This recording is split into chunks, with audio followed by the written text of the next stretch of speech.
Alright, I'm like, oh, forget it. Okay. Ready? Yes, thank you. Good evening, everyone. Today is Tuesday, July 13th. We want to welcome you to the special meeting of the South Lyndhurst Board of Education, our work session, first annual in person. So great to see you all.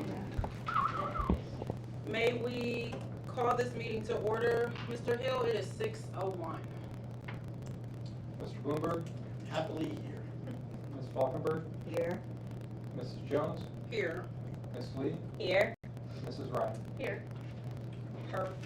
Thank you so much for that.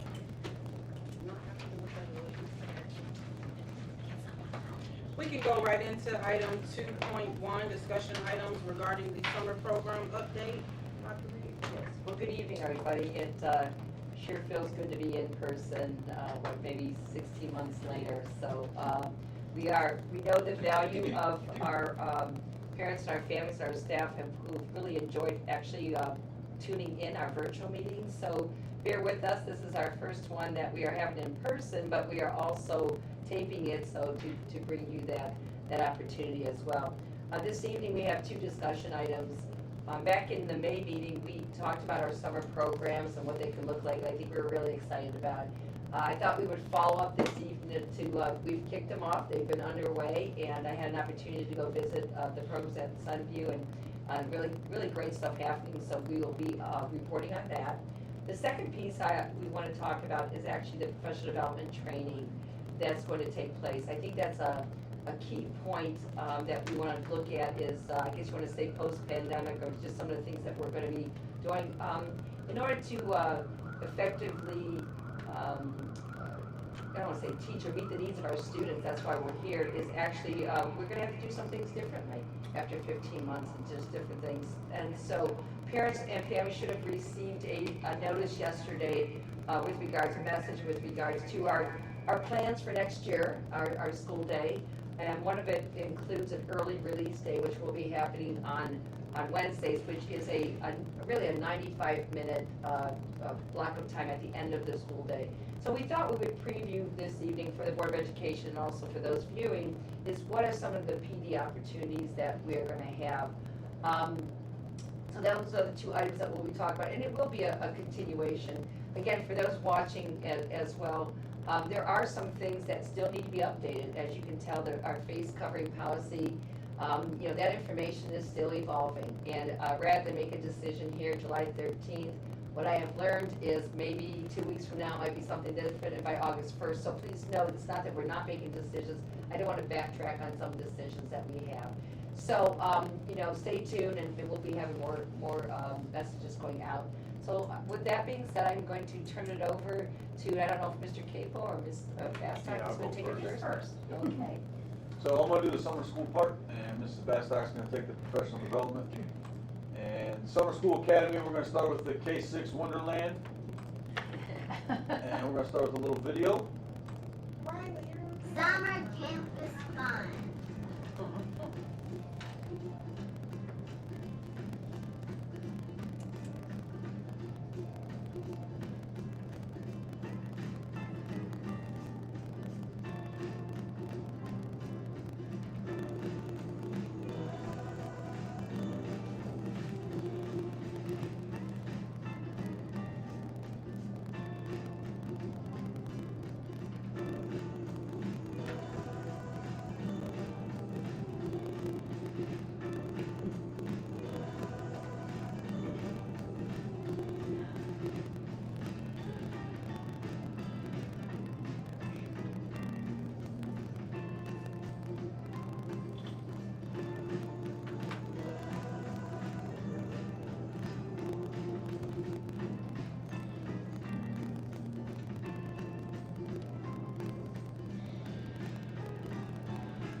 So, just want to give a quick shout out to Ms. Thompson's office, supplying a lot of the boom activities came out of her office, so really appreciate all the work they've been doing over there. We are hitting the ELA and the math standards as promised during the day, and we're really trying to incorporate that social emotional piece this year. We really want our kids, some of our kids haven't been back to school in over a year and a half, and really wanted to get back acclimated, be comfortable and excited. And this next slide here. Summer campus fun. Sorry, you see that keyboard. And one thing, well, you just look at the keyboard, a lot of the families, it's optional to stay at the end of the day, and what we're finding out is they're all staying. In fact, some of the families early on called and says, what does it cost? And for that, we're like, no, it doesn't cost anything. And so we have a high participation staying all day long there, so that's great. Yeah, to speak off what Dr. Reed just said, so we have 290 students in attendance. Our attendance has been through the roof as well. Mr. Williams and I were joking the one day, we wish our attendance was like that year round. But we had 280 students stay for camp, so we only had 10 students go home on most days. So what Mr. Commander and Mr. Jackson have been able to put together over there has just been phenomenal. And obviously the PowerPoint you saw had a lot to do with our principal, Ms. Marshall, over there, putting that together. Summer Academy of the Boom from 12:30 to 1:30. This comes from Ms. Thompson's office, dance therapy, power deploys, making all the difference, just those different things. And this summer camp's been really cool because we've been able to try to hit as many kids as possible. And what Commander had the idea of with the art and the music, so we have Ashley Ward and Miss Sturdivant. Miss Sturdivant's totally dominating the music part. I got to see a couple of the lessons. But he actually, for the sports piece, Commander went to our new athletic director and all the coaches, and they're running our camp sports. So they're actually coming in, so not only recruiting our kids, showing them the different electives and different extracurriculars they can do, but and you can see all the names up there, and a lot of those are pretty familiar because they are most of our coaches. Brush High School, so that was kind of the K6 is what you saw there. And now I want to go into a little bit what we're doing in the secondary. This is to become soon here. Right now, session 1 is completed for Summer Academy for credit recovery. We had 4 staff members. We used Apex, which was you guys approved April or May. We go Monday through Thursday, 8 a.m. to 12. We had 100 seats originally booked and got the call on the begging and pleading from Mr. Williamson to add 30 seats because of the demand from our students. So we actually had 130. We had 34 completed half credit courses, and courses not completed will be carried over to session 2. Session 2, we actually added a staff member because of the demand. Again, we're going Monday through Thursday. Now we changed our focus a little bit. We're going juniors to be seniors. Okay, so what Mr. Williamson and his team did, they started making calls home. So they looked at those juniors that didn't attend, that stayed virtually, that struggled, and started making calls, kind of recruiting process. Okay, and then really focus on those freshmen to be sophomores who needed support. Okay, so a lot of those freshmen missed school. Okay, they weren't in the school for the entire year. So we're trying to get them back and acclimated. Also, wanted to highlight 2 members of the class of 21 completed all their summer school obligations and are going to graduate now because of this program. So thank you guys again for helping us get this off the ground.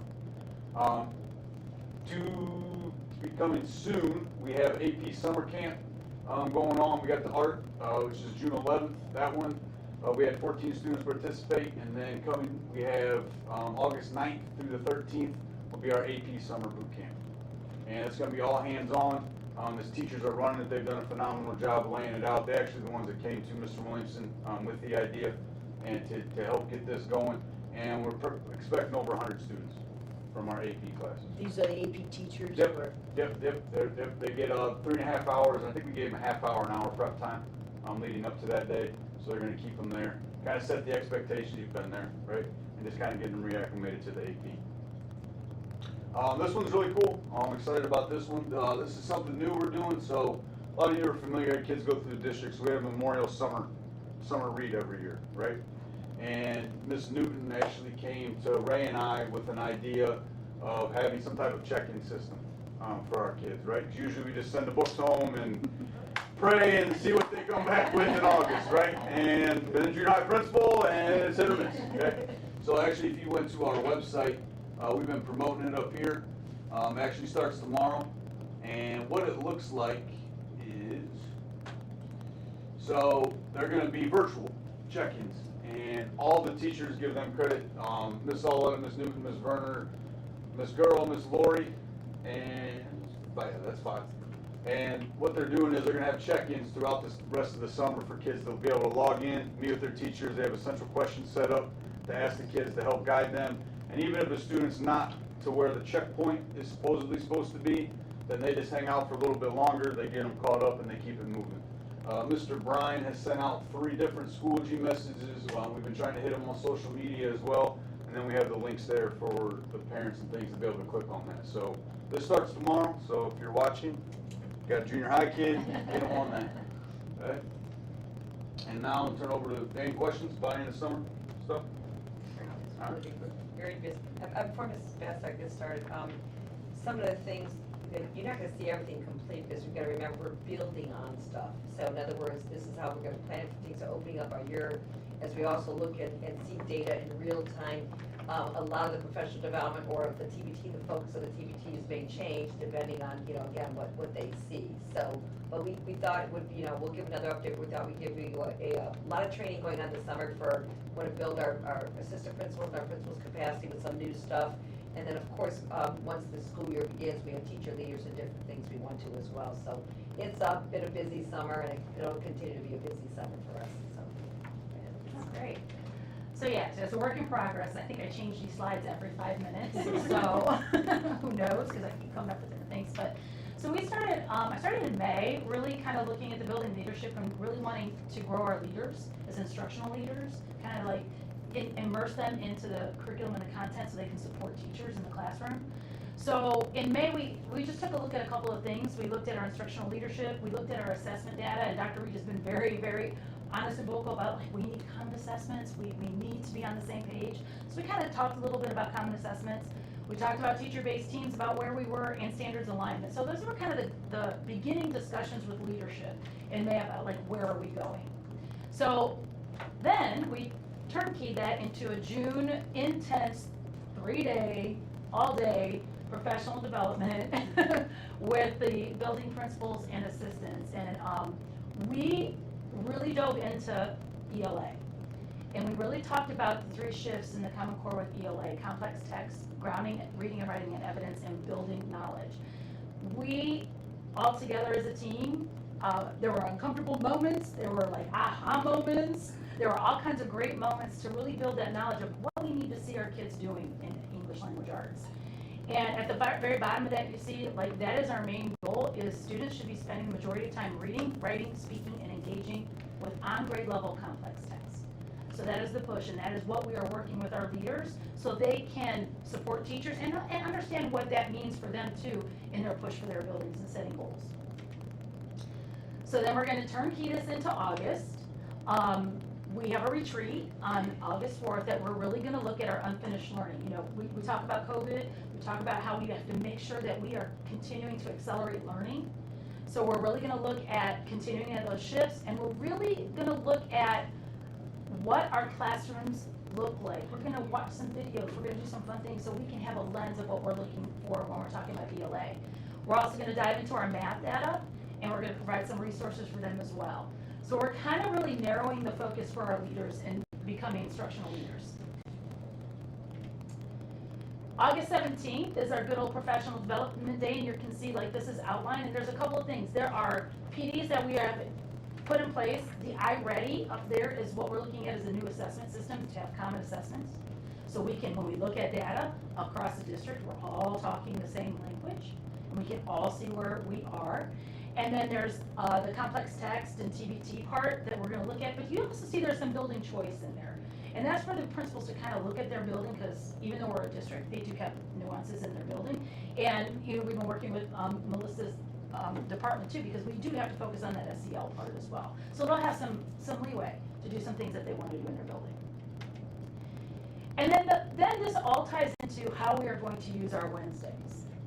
There are 2 things we wanted to make very sure. We are making real-time decisions. We are making them month by month. We can't do a whole year calendar because we are going to have to see where we are and where we need to go. So we're gonna make those decisions monthly, and they'll be updated monthly on the website. And we're also working collaboratively with teachers. August is pretty much driven by us because everybody's on summer break. But once August comes, we will be working with teachers collaborating. What do you need in your building? What do you see? What's working, what's not? And then you'll see, this is a draft, you'll see a little bit of like what this looks like. So teachers can look and say, hey, on August 25th, here's what we're doing. On this next day, here's what we're doing. And it'll be like where they're going. And the departments in the central office too have access, so they can say, hey, I need this PD, we need to do this. So we can put on who's going and where they're going. So we can kind of streamline that. So that's kind of like where we are as far as professional development in the draft stages as we're moving. But it's been really exciting because the leaders are so excited to become instructional leaders and really nervous and really diving into like really accelerating our learning and make sure we're not going backwards because of COVID, or we're moving forward. And so we're going to learn how to help with that. And I know one of the things that I appreciate, sometimes we're assistant principals, and I was assistant principal before I became a principal. And sometimes, the assistant principal role does not always get a chance to feed the brain and go into that instructional piece. And I think that's one of the pieces where we're really trying to bring, under their leadership and everything, really bring them along to build the capacity. The instructional leader, first of all, instructional leadership starts with me. And that's the piece where with regards to our building principals, and I think our assistant principals, a lot of people think of assistant principals taking care of discipline referrals. Well, these are people that have master's degree, doctorates, and just different things, and, we need to continue to feed their brain. And so we're really excited with regards to, and they're very excited to be included in that as well, so. I think too, Dr. Reed's hit on it, so does Ray, is the acceleration piece of this. By the end of the first quarter, I don't think I'm gonna be able to hear post-COVID anymore. You know what I mean? We gotta be on grade level, we gotta be ready to go. It's time to, our kids can do it. And we're gonna have to see where they're at, get them to where they need to be, and then we're going. So we're really gonna stay away from post-COVID talk after we get this thing rolling. Any questions? I had a question. Sure. So when you talked about the leadership teams, are you talking about the assistant principals and principals in each school? Yep. That are going to be leading? Yep. So, how is the collaboration gonna come about? So there's a couple things that I started working. One is I created a curriculum and instruction task force that are gonna be teachers, administrators, and some central office people, that we are gonna look at everything from curriculum to resources to talk about those things that we need in the classroom. So that's one part of the teachers need to be a part of. And the second thing, if you see where the BLTs come in play, you see where it says, if you looked at the Wednesday calendar, I don't know if you can see, there's actually a building time built in there too. So teachers and principals can have a discussion on like, where are we? Where do we need to go? Right. And the DLT will also be a part of that, to saying, hey, what's working in your building? Okay, we need to back up. So that's where the collaboration, it's hard to do right now because it's August. Right. But once we get into school, and once we have those meetings, those DLT meetings and the BLTs, they can drive those discussions about how that looks. Okay. Yep. And the same thing is for the content leaders. Yep. It's gonna be a huge charge, so we know what they need during their TBT time. And what kind of professional development do they need, where are their students at? We're gonna rely heavily on those content leaders. And talk a little bit, so at the high school, they're actually department coordinators, but at the elementary, we have content, every level has it. But we're also talking about recalibrating our TBTs, or teacher-based teams, for those people watching. And I think setting a set of district-wide norms, because I think some of the feedback we had gotten from different buildings, everybody was working hard, but maybe a little bit differently. And, we all gotta get, roll in the same direction. And I think that was the piece that not just us setting the norms, we shouldn't be setting it here. It needs to really get down and have that feedback. So I think that's what you guys were talking about. The first Wednesday, if you see it there, it says TBT, and that's where those discussions are gonna take place with teachers, is on that first PD Wednesday, where everybody's in their TBT and starting to roll through. What we're doing with the leadership ahead of time is kind of setting those parameters, so when you go to talk, here's what you wanna talk about. How does that look for you? How does that look in English? How does that look in social studies? How does that look in science? What does that look like for those TBTs in those buildings? So they'll have like a standard kind of, but then how they do it in their building Yeah. is gonna have to be the discussion piece. Does that make sense? Thank you, yes. You actually answered my question, you just finished it, so. Oh, okay. Yeah. How so much? We like summer school. We're still, I mean, a couple of things too. I mean, this evening we won't really present it, but, we are doing a lot of work with the career connections and SEL teachers. Melissa and I spent a little bit over an hour with the Ohio Department of Education. They've got wind, I guess this a big initiative, or initiative for the Ohio Department of Education, and somehow somebody got a hold of one of our job postings for college career connections and SEL teacher. And, Ms. Thompson has worked for the Ohio Department of Education, so they contacted her and says, hey, that's a very interesting thing, because we're really trying to get something off the ground. And, Ms. Thompson gave me the kudos to the fact that, it's been actually the vision of something we've been trying to do.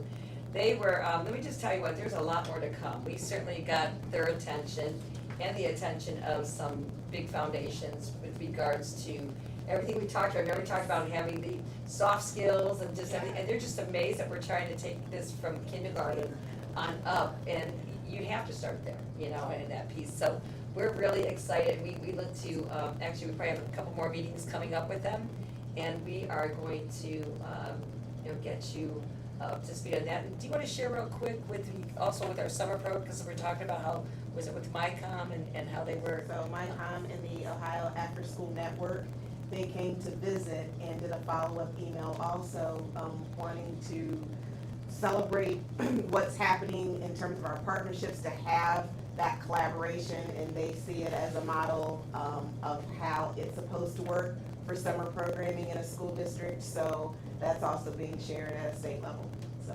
Kudos. Yes, That's phenomenal. Congratulations. Seriously. Yeah. It's rolling. It's rolling. Somehow. Not bored. And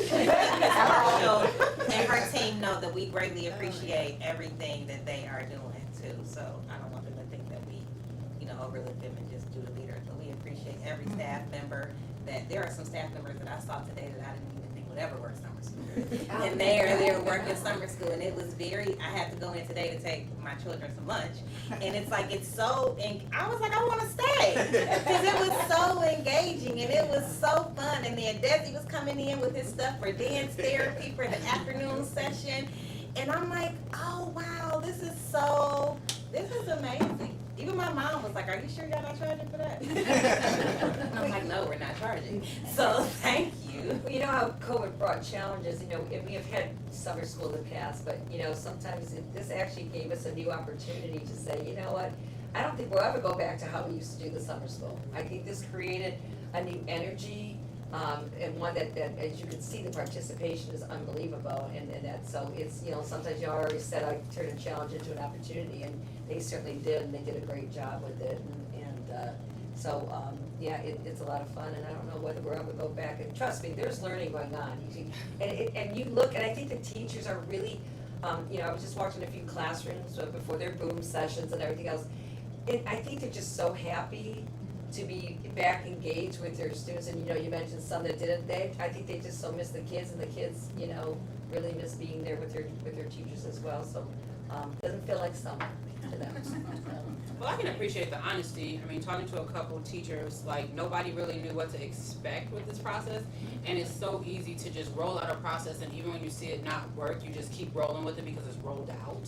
So for you to say, like, we're building as we go, and if it doesn't work, then we'll pull it out and try to plug something else. So I can appreciate that. I mean, so many times. Several times, I mean, and that's okay, but I think the staff is also appreciating that as well, because they're not being forced, like a square being forced into a circle. Like, this isn't gonna work, so we're gonna brainstorm it, and then next year will be better than the year before, and we continue to build from it. So I can appreciate that fact, because it's easy to get stuck and just say, oh, we offered it. I mean, so that's good. I appreciate that. I think that's all for the discussion this evening. Again, if you want to do just a couple quick hits, obviously we're going to continue to update the board and the community. I'd love to actually do something the fall, if we could, to really kind of do a state of the schools or something. It's been a while, and there's just so much happening that I think is really great, and again, we'll wait and see how things are. But, let's, I got some grand ideas in the sense because of Rush High School has multiple areas now that you can see people, where we can stream it and do different things like that. So we may not have to all be in the PAC Center, we could have some folks sitting in the media center, some in the cafeteria, or, I'm sorry, the dining hall. And, that's not a cafeteria anymore. And do things like that, so, stay tuned, and it's just so much great happening. I think it's important for us to promote it with the community and as well, so stay tuned. Thank you. Welcome aboard and thank you. You truly hit the ground running. Well, everybody usually hits the ground running coming here. You don't get to come in and just stand still. We got work to do. I just have one, I do have one action item, again, for those listening, typically this is more of a discussion of stuff, but we have a little bit of a leadership change, and I want to memorialize that with the board. Mr. Lee Fuller will be the principal of Roland Elementary School. He has already assumed some duties. He's already in contract, so for the, so there's no need to do a new contract, but as a superintendent, have the ability to reassign. Very excited for Mr. Fuller and Roland. He's been with an administrator, he's been a teacher in the district, administrator for a long time as an assistant principal, and this is a new role for him. He's done a really great job this past year with a lot of stuff outside of his role from last year. And then, so of course, I'm also asking the board, just for the month of July here, this is 1 month. We usually give 10 extended days, but since it's just 1 month, we only need 5. He's already coming in doing some of the work.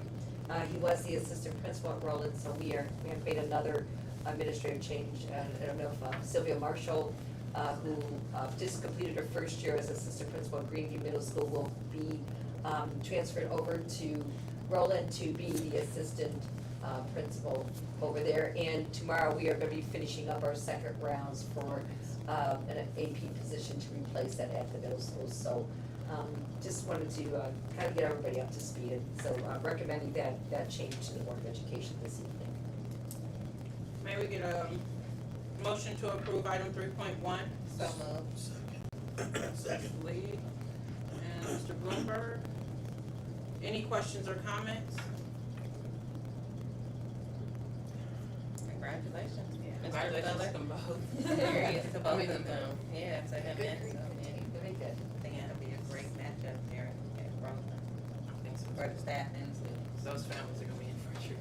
I actually ran into a parent a couple weeks ago who left the district, unfortunately, and she's been gone 8 years, and her first question was, is Lee Fuller still there? So, yes, Lee Fuller is still here, everyone. I think it's a good team, and I know the staff, Roland has been notified, and they are very excited about the 21-22 school year. It's amazing. Hearing no other questions or comments, may we get a roll call, Mr. Hill? Ms. Lee, Aye. Mr. Bloomberg, Aye. Ms. Falkenberg, Aye. Mrs. Jones, Aye. Mrs. Ryan.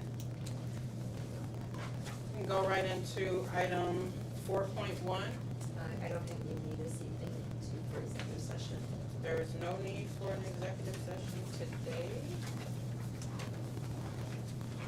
So, we thank everybody for joining us. It's faster in person, it seems. Even when you go back and those virtual viewers, we thank you for tuning in. Hope we don't lose our following with the in-person meetings coming back to the building. But we're excited again.